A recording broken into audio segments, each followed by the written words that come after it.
Christmas, Merry Christmas.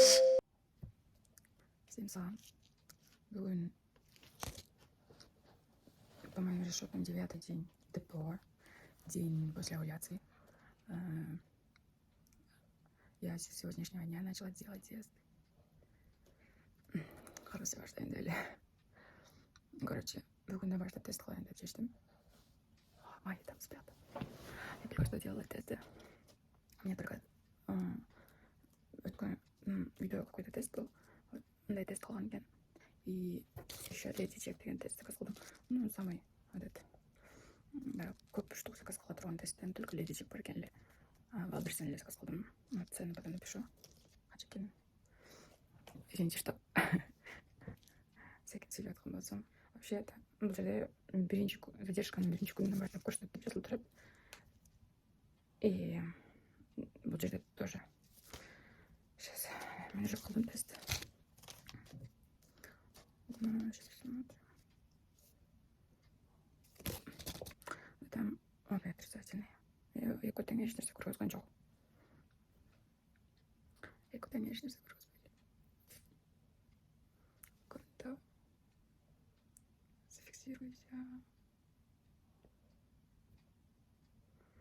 Только один повозка. Ладно, менің ощущение бойынша очень сильная усталость бывает.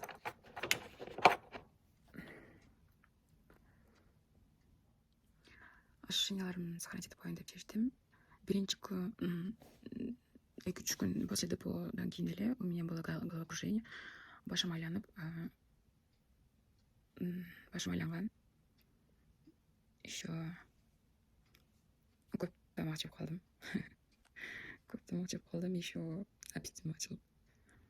Бірақ усталость өте көп. Усталость бұл. Аябай эле терс жеп қалдым. Жұмыштан келіп эле.